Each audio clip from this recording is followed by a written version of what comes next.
નમસ્તે વિદ્યાર્થી મિત્રો, હાર્દિક સર એકેડમીની યુટ્યુબ ચેનલમાં આપ સૌનું ખૂબ ખૂબ સ્વાગત છે. આજનો જે વિડીયો છે એમાં આપણે ચર્ચા કરશું 19મી ફેબ્રુઆરીના તમામ અગત્યના કરંટ અફેર વિશે. વિડીયો શરૂ કરું એ પહેલા તમને કોર્સ વિશે થોડીક માહિતી આપી દઉં. અત્યારે જે આ કરંટ અફેરનો ડાઉનલોડ કરી પ્રિન્ટ કાઢવાનો જે કોર્સ છે 1499 પ્રાઇસ છે. એમાં તમને હર હર મહાદેવનું કૂપન દેખાશે. કૂપન ઉપર ક્લિક કરશો એટલે માત્ર તમને 555 રૂપિયામાં આ કોર્સ પડશે. ઓકે, તો જેમને ઈચ્છા છે આ પીએસઆઈ કોન્સ્ટેબલની પરીક્ષા પહેલા છેલ્લી ઓફર છે, પછી 1499 રેગ્યુલર પ્રાઇસ લાગુ થશે. આમાં 24 ફેબ્રુઆરી પછી આમાં પણ 100-200 રૂપિયાનો વધારો થઈ જશે. ઓકે, અને બાકી જેમને ડાઉનલોડ અને પ્રિન્ટ નથી કાઢવી એના માટે અત્યારે 199 રૂપિયા છે, 26 ફેબ્રુઆરી પછી 299 રૂપિયા થઈ જશે. બાકી વધારે માહિતી જોઈતી હોય બરાબર તો તમે આપણો હેલ્પલાઇન નંબર છે એમાં પણ સંપર્ક કરી શકો છો. 9427207162 આ હેલ્પલાઇન નંબર છે. એમાં વોટ્સએપ થી કોન્ટેક્ટ કરવાનો રહેશે બરાબર. કદાચ ફોન રિસીવ ના થઈ, એક સાથે ઘણા બધા સ્ટુડન્ટની ક્વેરી હેન્ડલ ના થઈ શકતી હોય તો એ માટે થઈને તમારે વોટ્સએપ થી સંપર્ક કરો તો વધારે બેટર રહેશે બરાબર. સો વોટ્સએપ થી સંપર્ક કરજો જેમને પણ કઈ પ્રશ્ન હોય બરાબર. શરૂ કરીએ 19મી ફેબ્રુઆરીના તમામ અગત્યના કરંટ અફેર. સૌથી પહેલો question, state of India's digital economy આ રિપોર્ટ કોણે તૈયાર કર્યો છે? તો state of India's digital economy આ રિપોર્ટ છે બે સંસ્થાઓએ મળીને તૈયાર કર્યું છે. એક તો ભારતનું મંત્રાલય છે ઇલેક્ટ્રોનિક્સ અને સૂચના મંત્રાલય, સૂચના પ્રૌદ્યોગિકી નહીં આવે, ઇલેક્ટ્રોનિક્સ અને આઈટી મંત્રાલય બરાબર. તો ઇલેક્ટ્રોનિક્સ અને આઈટી મંત્રાલય એવી રીતે યાદ રાખજો બરાબર. સો આપણે આવી રીતે શુદ્ધ ગુજરાતી યાદ નથી રાખવું બરાબર. તો ઇલેક્ટ્રોનિક્સ અને આઈટી મંત્રાલય છે એમણે, અને બાકી ભારતીય ભારતીય આંતરરાષ્ટ્રીય આર્થિક સંબંધ અનુસંધાન પરિષદ બંને મળીને આને તૈયાર કર્યું છે. તો ઓપ્શન સી આપણો જવાબ થશે. તો હાલમાં જ state of India's digital economy છે એને ભારતીય આંતરરાષ્ટ્રીય આર્થિક સંબંધ અનુસંધાન પરિષદ અને ઇલેક્ટ્રોનિક્સ અને આઈટી મંત્રાલય બંને મળીને તૈયાર કરેલું છે બરાબર. સો આનું શોર્ટ ફોર્મમાં પણ નામ આપી શકે કે ભાઈ સાઇડ રિપોર્ટ કોણે તૈયાર કર્યો છે. તો સાઇડ રિપોર્ટનું ફૂલ ફોર્મ શું એવું પણ પૂછે તો યાદ રાખજો, state of India's digital economy report. એનું પૂરું નામ છે સાઇડ રિપોર્ટનું. ઓકે, હવે આમાં બે રીતે ચર્ચા કરવામાં આવી છે. ભારત અર્થવ્યવસ્થીય વ્યાપી ડિજિટલીકરણ છે એની બાબતમાં છે. ભારત છે વિશ્વમાં ત્રીજી સૌથી મોટી અર્થવ્યવસ્થા છે, અને અર્થવ્યવસ્થાઈ વ્યાપી ડિજિટલીકરણ એમાં વિશ્વમાં સૌથી મોટી અર્થવ્યવસ્થા છે એ અમેરિકાની છે બરાબર. ભારત છે એમાં ત્રીજા ક્રમે છે અને સૌથી મોટી અર્થવ્યવસ્થા છે એમાં અમેરિકાની છે ડિજિટલ અર્થવ્યવસ્થાની બાબતમાં. હવે વ્યક્તિગત ઉપયોગ કરતા ડિજિટલીકરણની બાબતમાં વાત કરીએ તો ભારત એમાં ઘણું પાછળ છે બરાબર. વ્યક્તિગત ઉપયોગમાં G20 દેશોમાં પણ ભારત છે એ 12મા સ્થાન ઉપર આવે છે બરાબર.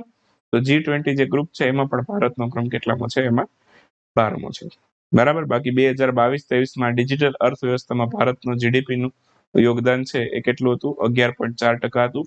અને હવે 2024-25 ચાલે છે અત્યારે, તો એમાં ભારતના જીડીપી નું અર્થવ્યવસ્થા જે ડિજિટલ અર્થવ્યવસ્થા છે એનું જીડીપીમાં યોગદાન છે એ 13.42% રહેશે એવું અનુમાન છે.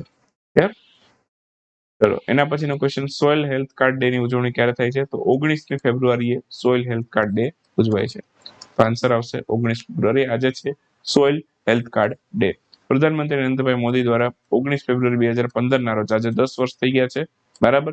તો 2015માં આ સોઇલ હેલ્થ કાર્ડ સ્કીમ છે લોન્ચ કરી હતી. તો એની યાદમાં આ દિવસ ઉજવાય છે. કિસાનોની જમીનની ફળદ્રુપતાની માહિતી મેળવી શકે એ માટેની એક યોજના છે સોઇલ હેલ્થ કાર્ડ યોજના બરાબર. અને અત્યાર સુધીમાં આપણે 10મી વખત આ સેલિબ્રેટ કરી રહ્યા છીએ. એના પછીનો પ્રશ્ન, હાલમાં જ છત્રપતિ શિવાજી મહારાજ એમની જે જન્મ જયંતિ છે એની ઉજવણી ક્યારે કરવામાં આવેલી છે? તો હાલમાં જ છત્રપતિ શિવાજી મહારાજ છે એમની જન્મ જયંતિ છે એ પણ 19મી ફેબ્રુઆરી ઉજવાય છે. તો ઓપ્શન સી આપણો જવાબ થશે. હાલમાં જ છત્રપતિ શિવાજી મહારાજની જન્મ જયંતિ 19 ફેબ્રુઆરી 2025 ના રોજ ઉજવવામાં આવી છે. એમનો જન્મ શિવનેરી કિલ્લામાં 1630માં 19મી ફેબ્રુઆરી થયેલો હતો બરાબર. મહારાષ્ટ્રના શિવનેરી કિલ્લામાં એમનો જન્મ થયેલો છે.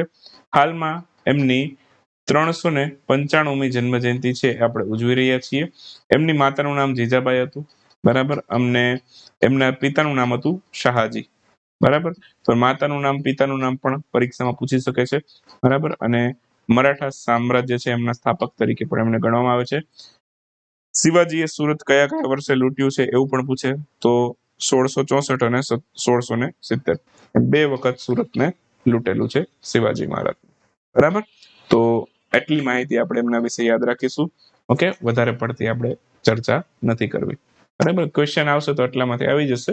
બાકી ઇતિહાસના સંદર્ભમાં પણ ઘણું મહત્વ છે શિવાજી મહારાજનું, સો ત્યાંથી ક્વેશ્ચન આવી શકે, પણ હું ખાલી એટલામાંથી તમને કરંટ અફેરની દ્રષ્ટિએ ખાલી એટલું તૈયાર કરવાનું સજેશન કરું. હાલમાં જ નીલગાયને મારવા માટેની અનુમતિ છે કયા રાજ્યએ આપી છે? તો નીલગાય છે એને મારવા માટેની અનુમતિ હરિયાણાની સરકારે આપી છે. તો આન્સર આવશે હરિયાણા, બરાબર. હરિયાણાની સરકારે જે નીલગાય હોય છે એને મારવાની અનુમતિ આપી છે. આનો વિરોધ કર્યો છે બિશ્નોઈ સમુદાયે. હરિયાણાના જે બિશ્નોઈ સમુદાય છે એ વિરોધ કર્યો છે. શા માટે? કેમ કે નીલગાયને પવિત્ર માને છે તે લોકો, બરાબર. સો એ માટે થઈને ત્યાં વિરોધ પ્રદર્શનો થયેલા છે, બરાબર. અને હરિયાણાની સરકાર વિરુદ્ધ છે ઘણા પ્રોટેસ્ટ પણ થયેલા છે આ બાબતના લીધે.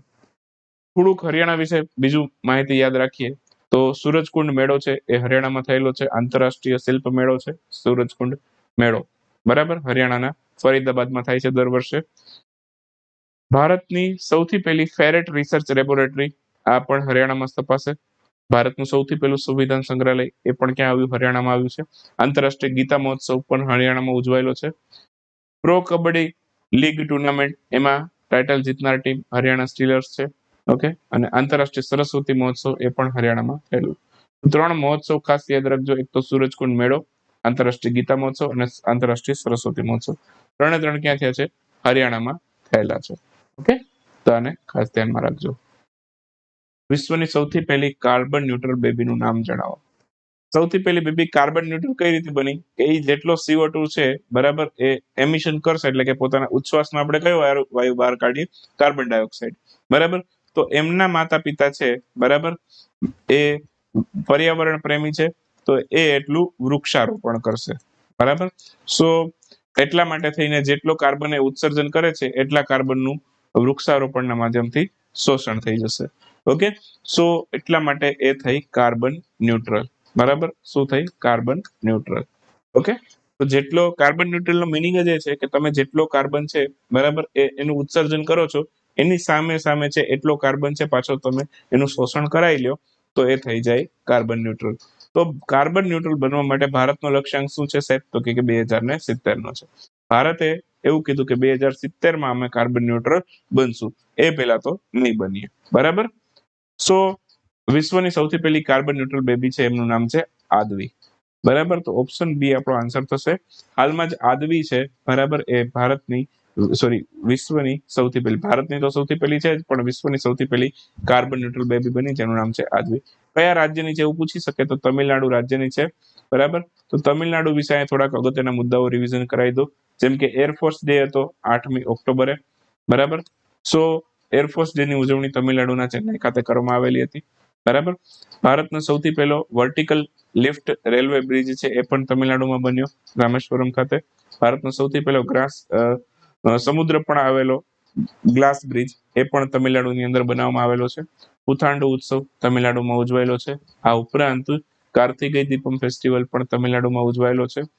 વૈશ્વિક મુથામીજ મુરુગન સંમેલન છે, બરાબર, એ પણ તમિલનાડુમાં શરૂ થયું છે. પછી સૌથી વધુ રામસર સાઇટ ધરાવતું રાજ્ય એ પણ તમિલનાડુ છે. હમણાં જ 2 નવી રામસર સાઇટ બની હતી, ટોટલ અત્યારે થઈ ગઈ છે 89 રામસર સાઇટ. ભારતમાં 89 થઈ, 2 નવી તમિલનાડુમાં આવી છે.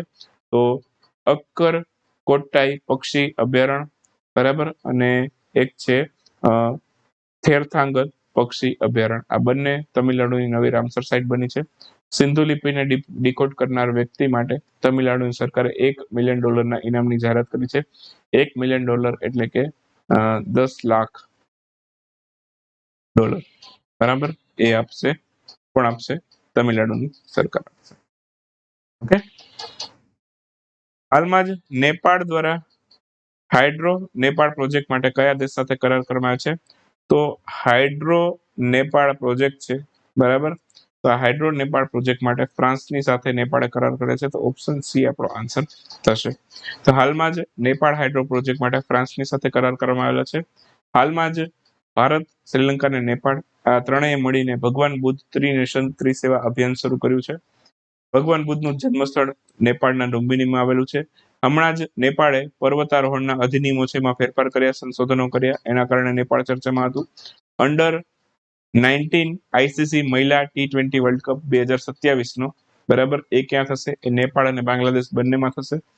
આંતરરાષ્ટ્રીય પશ્મિના મહોત્સવ એ પણ નેપાળમાં ઉજવાયેલો છે. અને યાલા ગ્લેશિયર ઝડપથી ઓગળી રહ્યો છે, કયા દેશમાં આવેલો છે? એ પણ નેપાળમાં આવેલો છે. તો નેપાળ વિશે આટલા અગત્યના મુદ્દા છે, આમાંથી તમારા ક્વેશ્ચન આવી શકે છે. તો અહીંયા થોડું ઘણું રિવિઝન છે આજના વિડીયોમાં વધારે છે. સો એક પોઈન્ટ અગત્યના છે, જેટલી લાઈન લખું છું એક લાઈન અગત્યની છે, તમારે શાંતિથી બેસીને રીડ કરવાની છે, બરાબર, અને એકદમ શાંત મને બધું યાદ રાખવાનો પ્રયત્ન કરવાનો છે, બરાબર. હાલમાં જ કયા રાજ્યની સરકાર દ્વારા એસિડ એટેકથી પીડિત લોકો છે એને 10,000 રૂપિયા પ્રતિ માસ આપવાની જાહેરાત કરવામાં આવી છે? તો પંજાબ રાજ્યની સરકારે એસિડ એટેકથી પીડિત વ્યક્તિઓ છે એને 10,000 રૂપિયા છે, બરાબર, પ્રતિ માસ આપશે, બરાબર. તો આ પંજાબ રાજ્યની સરકાર આપશે, આન્સર આવશે પંજાબ. પંજાબ રાજ્યની સરકાર દ્વારા એસિડ એટેકથી પીડિત લોકોને 10,000 રૂપિયા પ્રતિ માસ આપવામાં આવશે. સૌથી વધુ રાષ્ટ્રપતિ શાસન લાગ્યું એવું રાજ્ય પંજાબ છે, 11 વખત લાગ્યું છે. હમણાં કયા રાજ્યમાં ભારતમાં રાષ્ટ્રપતિ શાસન લાગ્યું? તો કે મણિપુર, બરાબર. તેમને યાદ રાખીશું. ત્યાં એન બિરેન સિંહ મુખ્યમંત્રી હતા, રાજ્યપાલ અજય કુમાર ભલ્લા છે, બંનેને યાદ રાખી લેજો. ઓકે. પીએમ યશસ્વી યોજના, એના માટે પંજાબ રાજ્યની સરકાર દ્વારા સમર્થન આપવામાં આવ્યું અને એક પોર્ટલનું પણ લોન્ચિંગ કરવામાં આવ્યું છે પીએમ યશસ્વી માટે. પીએમ યશસ્વી અંતર્ગત ઓબીસી, એનટીડીએનટી અને ઈબીસી અથવા તો ઈડબ્લ્યુએસ આ તમામને સ્કોલરશિપ મળે છે અભ્યાસ માટે. ઓકે. સાયબર મીટર ચેટબોટ આ પંજાબે શરૂ કર્યો છે, માતૃ મૃત્યુદરને ઘટાડવા માટે છે. શ્રીજન મોબાઈલ એપ છે, બરાબર, એ પંજાબ રાજ્યની સરકારે શરૂ કરી છે. 100% પાઇપથી જળની આપૂર્તિ કરનાર ભારતનું 5મું રાજ્ય બન્યું હતું પંજાબ, અને પંજાબના રાજ્યપાલ છે ગુલાબચંદ કંટારિયા. તો એટલા પોઈન્ટ પંજાબ વિશે આપણે યાદ રાખીશું. ફટાફટ એક વાક્યના પ્રશ્નો જોઈએ. તો હાલમાં જ આદિ મહોત્સવ 2025નું આયોજન કયા સ્થળે થયું છે? આ નવી દિલ્હી ખાતે કરવામાં આવેલું છે આદિ મહોત્સવ. ઈ નામ પોર્ટલ ઉપર છે હાલમાં જ કયા ફળને સામેલ કરવામાં આવ્યું છે? તો ઈ નામ પોર્ટલ ઉપર ઈ નામ આવી રીતે છે. તો ઈ નામ પોર્ટલ છે, બરાબર, આ કૃષિ ખેડૂત કલ્યાણ મંત્રાલય હેઠળ આવે છે અને ડ્રેગન ફ્રૂટના અંદર સામેલ કરવામાં આવેલું છે. ઉત્તર ભારતના સૌથી પહેલા 1 મેગાવોટના ગ્રીન હાઇડ્રોજન પ્લાન્ટની આધારશિલા કયા રાજ્ય ખાતેથી રાખવામાં આવી? આ હિમાચલ પ્રદેશમાંથી રાખી છે. 1 મેગાવોટનો ગ્રીન હાઇડ્રોજન પ્લાન્ટ બનશે. હાલમાં જ ભારત કેન્દ્રીય મંત્રીમંડળે કૌશલ ભારત કાર્યક્રમ છે એને 2026 સુધી એક્સટેન્ડ કર્યો છે. એની શરૂઆત ક્યારે થઈ હતી? તો આની શરૂઆત થઈ હતી 2015માં. કૌશલ ભારત કાર્યક્રમ છે 2026 સુધી એક્સટેન્ડ થઈ ગયો. હાલમાં જ સંયુક્ત રાષ્ટ્ર દ્વારા કયા દેશને સંયુક્ત રાષ્ટ્ર સન્માન રોલથી સન્માનિત કરવામાં આવ્યું છે? તો સંયુક્ત રાષ્ટ્ર સન્માન રોલ છે ભારતને મળ્યો છે. સમયસર બજેટમાં અનુદાન આપવા માટે થઈને ભારતને પુરસ્કાર આપવામાં આવેલો છે. હાલમાં જ ભારતે કયા પોતાનો સૌથી પહેલો automated biomedical waste treatment plant નવી દિલ્હી ખાતેથી શરૂ કર્યો, એનું નામ શું છે? તો ભારતનો સૌથી પહેલો automated biomedical waste treatment plant છે નવી દિલ્હીમાં શરૂ થયો છે, આનું નામ છે સૃજનમ. સૃજનમ. મહાકુંભ પર થીમ ગીત છે કોણે ગાયું છે? કૈલાસ ખેરે ગાયું છે, મ્યુઝિશિયન હતા ક્ષિતિજ તારે. મોઢવંત ઉત્સવની ઉજવણી કયા રાજ્યમાં થઈ? તમિલનાડુમાં થઈ, મુનપો મંદિર ખાતે. વિશ્વ યાત્રા અને પર્યટન મહોત્સવ કયા સ્થળે ઉજવાયેલો? આ નવી દિલ્હીમાં ઉજવાયેલો છે. જર્મનીના મ્યુનિક શહેરમાં આયોજિત મની ફોર ટેરર સંમેલન, એમાં ભારતનું પ્રતિનિધિત્વ કોણે કર્યું છે? તો નિત્યાનંદ રાયે ભારતનું પ્રતિનિધિત્વ કરેલું છે. હાલમાં જ ભારતના કયા મંત્રાલય દ્વારા સર્ચ અને રેસ્ક્યુની ક્ષમતા વધારવા માટે શરત.2 એનું લોન્ચિંગ કરવામાં આવ્યું છે? શરત.2 નું લોન્ચિંગ કર્યું છે પૃથ્વી વિજ્ઞાન મંત્રાલય. અને ગ્લોબલ ટેક્સટાઇલ એક્સપો, જેનું નામ છે ભારત ટેક્સ 2025 નું આયોજન કયા સ્થળે થશે? આ નવી દિલ્હીમાં કરવામાં આવશે. તો આ સાથે જ આપણે અહીંયા 19મી ફેબ્રુઆરીના વિડીયોને પણ રજા આપીશું. જેમને ઈચ્છા છે એપ્લિકેશનમાંથી પીડીએફ ને બધું લેવાની, એપ્લિકેશનમાં આવીને પીડીએફ શાંતિથી વાંચી શકે છે. વાંચવું હોય તો અલગ પ્રાઇસ છે, ડાઉનલોડ કરી પ્રિન્ટ કાઢવી હોય તો અલગ પ્રાઇસ છે, બરાબર. એની ખાસ ધ્યાનમાં રાખજો. 29 વાળા કોર્સની અંદર ડાઉનલોડ પ્રિન્ટ નહીં થાય. 199 વાળો કોર્સ છે એમાં નવી અપડેટ આવતી રહેશે, બરાબર. તો એમાં પણ ડાઉનલોડ પ્રિન્ટ નહીં થાય. બરાબર, તમારે ડાઉનલોડ પ્રિન્ટ કરવી તો એક જ કોર્સ છે 1499 વાળો, એમાં જ તમારે ડાઉનલોડ અને પ્રિન્ટ થશે. જેમને ઈચ્છા છે લઈ શકે છે. ક્લિયર? તો આ સાથે જ 19મી ફેબ્રુઆરીના વિડીયોને રજા આપી દઈએ અને મળીશું 20મી ફેબ્રુઆરીના વિડીયોમાં. ત્યાં સુધી રજા લેશું.